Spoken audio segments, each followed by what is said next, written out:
Buenas noches, quise hacer este video porque, bueno, con el coronavirus tenemos todo mucho tiempo y tenemos más tiempo de estudiar, más tiempo de ver noticias, más tiempo de compartir. Bueno, compartir a la distancia porque creo que el aislamiento es lo primero que tenemos que tener y más que cuarentena es la responsabilidad de cada uno de no acercarse a las personas de edad especialmente y cuidar que todos tengamos una distancia suficiente con otras personas, no ir a visitarla y hacer lo mínimo posible por salir de sus casas. Y los que tenemos que trabajar, hacerlo, pero responsablemente. Bueno, no tiene nada que ver esto con el video, sino que se me alumbró un poquito la ampolleta tratando de averiguar y ver algunos videos y buscando un poco en literatura de dónde salía el término facho pobre. ¿Por qué me gustó, interesó la idea de acercarme más a esa terminología y saber por qué cuando uno a veces plantea una idea o busca una respuesta o discute algo, a veces le responden con la terminología facho pobre? Y la verdad que facho pobre no es una cosa muy agradable cuando uno se lo dice. Y la verdad que estratégicamente es así, porque facho pobre es un término acuñado, un término muy bien elaborado, no accidentalmente, no salió de una persona espontánea que dijo, ah, facho pobre.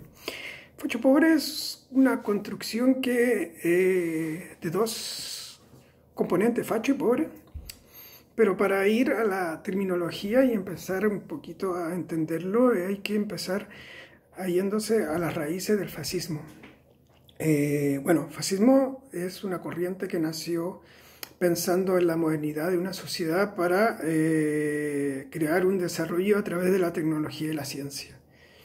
Y la verdad que la idea sonaba muy buena, muy necesaria en el momento de que el mundo necesitaba un empuje a través de las máquinas y el avance de la ciencia. Tanto así que cuando llegó el nacionalsocialismo a instalarse en Europa, el fascismo ya cautivó al nacionalsocialismo, y el nacionalsocialismo además elaboró sus propias posturas que motivaron la creación de otros movimientos en Europa y que a las finales generó toda una corriente autoritaria y procesos de violaciones, de lucha de clases, de supremacía sobre etnias, etc. Pero que a la final lamentablemente pescó el término de fascismo y lo desprestigió a un nivel que en el mundo el comunismo lo adoptó para poder usarlo como una terminología de insulto, endemonizando el término a nivel de que cualquier persona que no sea aquel que comparta las ideas comunistas era un fascista. Bueno, habrá que decir que el fascismo no ha matado a tantas personas en el mundo como el comunismo. O sea, si de supremacía moral se trata, bueno, habrán los dos lados, ninguna cosa es mejor que otra, son las dos cosas. Pero el fascismo en sí no, el fascismo como nacionalsocialismo y todo lo que derivó esta corriente que inspiró a Franco, la Falange Nacional, corrientes en Rusia, en Italia, etc. En el tiempo de Pedro Aguirre Cerda en Chile, el término después se acuñó más por la izquierda radical y empezó a llamar facho a todo aquel que no tenía la idea del comunismo. Entonces, de ahí en adelante en la historia de Chile, facho es todo aquel, no importando de qué sector sea, que no comparta la idea del comunismo. Entonces, el término lo fueron acuñando de manera de haciéndolo ver como muy mal que la persona que se le hacía llamar facho se sintiera muy humillado. Entonces, cualquier discusión que se tenga en una persona que se le diga facho es como decir, tú eres facho y por el hecho de ser facho no tienes la moral como para poder discutir conmigo, y yo tengo una posición ética y moral superior como para poder decirte lo que yo quiera y ponerte el pie encima.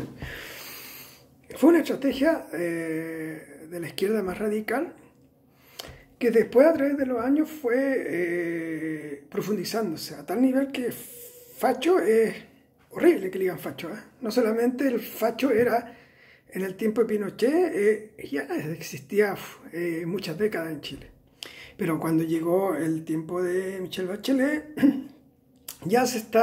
Michelle Bachelet entró como una socialista moderada, pero aún así todos sabemos que Michelle Bachelet no es una típica socialista, sino que es una persona de una izquierda mucho más radical. Ella es más, se podría decir, progresista. Y si podríamos alinear a Michelle Bachelet más o menos es como las corrientes de lo que se podría hacer en España Podemos, o lo que se podría decir Venezuela, algo así. Son corrientes como las de Cuba, son... Michelle Bachelet no es una persona de centro izquierda, eso quiero decir, es izquierda. Y desde el socialismo propiamente tal, hacia adelante se podrían decir que están los fachos, porque ya Michelle Bachelet no entra en ese sector de los fachos, ¿eh? Pero sí un socialista moderado, ¿eh? Ricardo Lagos ya viene siendo un facho, ¿eh? Para esta izquierda radical. Pero en el tiempo de Michelle Bachelet, cuando se empezó en el segundo gobierno a gobernar, ella profundizó en los sistemas sociales y hubo un renacimiento del progresismo que estuvo dado por corrientes que trataron de renacer en Chile muy sigilosamente y sin meter bulla. La izquierda identificó en ese momento qué sector iba a ser el que iba a presentar una mayor resistencia ante la posible emergencia de un movimiento revolucionario. Entonces, cuando hablamos de movimiento revolucionario, el movimiento revolucionario quiere tomar el poder y quiere cautivar a la masa y a los sectores que se puede decir más pobres. Pero ¿qué pasa? Que el Chile de hoy no es el Chile que había 15, 20 años atrás, que podía haber sido muy fácil hacer eso.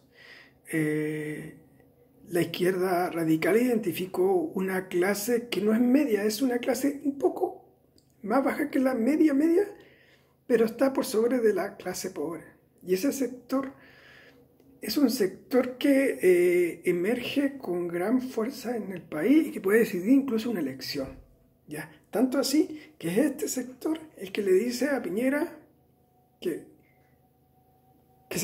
que hace que Piñera se transforme en presidente. Porque uno se pone a pensar los equilibrios entre izquierda y derecha en Chile, que es muy reducida. A las finales la determinan estos sectores, que son los sectores que no son los sectores bajos, son sectores populares, pero no es el sector popular en el término popular de la izquierda que la izquierda maneja.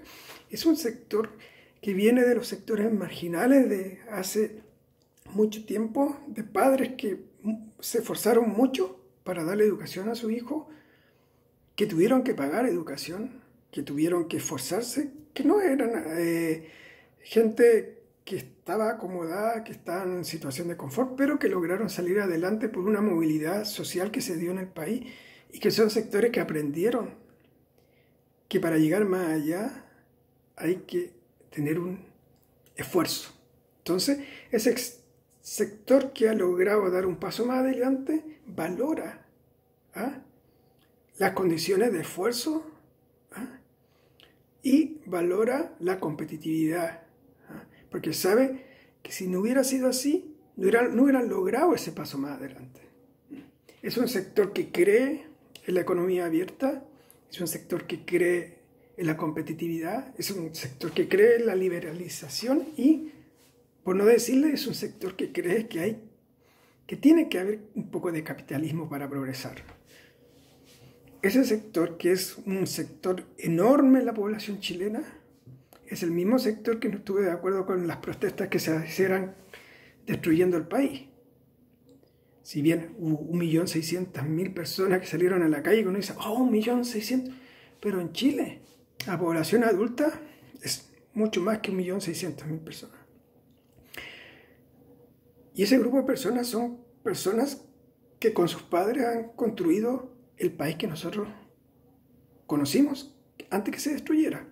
El país que formó el metro, que formó los hospitales, que hizo el desarrollo. El desarrollo de estos 30 años que critica tanto esta izquierda y que endemoniza es un desarrollo que no ha sido gratis, que no es del capitalismo, es un desarrollo de esfuerzo, es un desarrollo de un grupo humano que ha tenido que hacer cosas con un esfuerzo enorme para sacar ese potencial de Chile que se ve que no lo da las personas ricas. La construcción de edificios, de hospitales, de puentes, de metro. Muchas cosas no son construidas por organismos internacionales o empresas internacionales que vienen acá. Son los impuestos y son el fruto del trabajo y desarrollo de esta clase pujante que empujó a Chile hacia un nivel un poquito más adelante de lo que había en el tiempo de la dictadura o en el tiempo de Allende. Entonces, ese grupo que cree en los valores, en los deberes, que cree en el esfuerzo, que cree en la familia, que cree en la libertad, que cree en el consumo. Porque si hay algo que han demonizado este sector que individualizó este grupo es la palabra consumo. Consumo es horrible. ¿Y qué es lo que es el consumo? El derecho, lo que hace una persona cuando tiene su sueldo y se ha esforzado todo un mes para poder lograr distintas metas materiales. Y también pueden ser de salud y sociales. Como por ejemplo comprarse un auto, comprarse una casa o tener un seguro extra de salud, un seguro extra, un ahorro previsional complementario. Esas cosas que no visualiza la izquierda y que no la acepta porque marcan diferencia. Pero la verdad que este grupo es el que muestra que este sector que está más postergado, que son los pobres, puede tener esa movilidad, porque esa movilidad se ha dado. Entonces cada vez que este grupo que es mayoritario le refriega en la cara en un chat o algo al otro grupo que es menor, pero que mete mucha bulla, de que las cosas se pueden hacer de otra manera y se pueden hacer de forma de esfuerzo, de esto, de este otro, que no es necesario manifestarse de una manera violenta y destruir todo, que no es necesario hacer una censura de todas las ideas para suprimir todo, hacer un borrón y cuenta nueva y imponer ideas de los otros. Es necesario hacer otra cosa, hacer una cosa más profesional, más civilizada, más cohesionada, más de diálogo. Ese diálogo no se da porque el otro grupo no lo quiere. El otro grupo quiere censurar y quiere hacer sentir que este grupo se sienta mal y se sienta cómplice de la dictadura, cómplice del capitalismo, cómplice de distintas cosas que han demonizado, tratándolo de facho pobre. Y facho pobre es facho de fascismo, que ya lo tiene construido y lo tiene ya un término bien acuñado para poder denoctar y hacer sentir por debajo de la supremacía ética y moral al contrincante. Y lo segundo, pobre, Porque si hay algo que le duele a este grupo que emergió, que salió de la marginalidad con mucho esfuerzo, con estudio, y que ha logrado tener su casita de esto, es que le digan pobre. ¿Por qué? Porque es un grupo que no quiere ser pobre, es un grupo que quiere ser el grupo que tenga la movilidad. Entonces, claro, ellos no hablan ni de pobreza ni de riqueza ni nada, ellos hablan de su presente y de su esfuerzo y de lo que tienen. Pero ellos no están pensando, yo soy pobre, soy rico. Son grupos que están valorando el presente. Pero hay algo que a ese grupo le teme mucho, mucho. Quedar cesante, no tener trabajo y en otras palabras ser pobre. Entonces, este sector que a lo mejor no tiene nada que perder, que quiere igualar todos para abajo, la forma de atemorizar, de bloquear, de neutralizar a un contrincante que no tenga su idea, aunque sea muy buena, y que le pueda dar la collera en un chat o en algo, que le dé cifra, que le dé... Es un facho pobre. Y siendo facho pobre, está disonado. No tienes derecho a reclamar, no tienes derecho a fundamentar tu idea, no tienes derecho a nada, estáis bloqueado. Pero yo te voy a decir una cosa. Si facho pobre es ser de ese grupo individualizado estratégicamente por la extrema izquierda y denoctado con 2 palabras para poder ser neutralizado, y son personas de ese sector que vienen de papás de mucho esfuerzo, que han construido ese país, Chile, puentes, metros, hospitales, ha mejorado el nivel de educación a lo que hay ahora, ha implementado un sistema de salud que es más o menos aceptable en América Latina y que con mucho esfuerzo tienen un Chile que uno puede decir, claro, hay desigualdades, pero hay movilidad social. Pero ese poco que hay es con mucho esfuerzo, porque partimos de la nada. Y ese grupo que logró esto con mucho esfuerzo y que se lo han destruido, es el facho pobre. Si te dicen facho pobre, que no te dé miedo, que no te intimide, porque facho pobre significa ser de ese segmento que la extrema izquierda tiene individualizado y que le tiene miedo, porque es el segmento que le puede decir en algún momento, en una decisión para cambiar la Constitución, o para decidir si se cambia o no, que sus ideas puedan ser malas y que pueda atajarlo a tiempo. Entonces, piénsalo muy bien. Tú eres una persona que crees en el esfuerzo, en la libertad, que tienes derecho a consumir, que tienes derecho a progresar, que no tienes por qué nivelarte hacia abajo, que tienes el derecho de nivelarte hacia arriba, como los de abajo tienen derecho a nivelarse hacia ti. Pero 2 cosas, el principio es solidaridad y también el esfuerzo. Así que no le tenga miedo que te digan facho pobre. Si ser facho pobre significa eso, soy un facho pobre. Mucho gusto y saludos a todos. Un beso. Chao.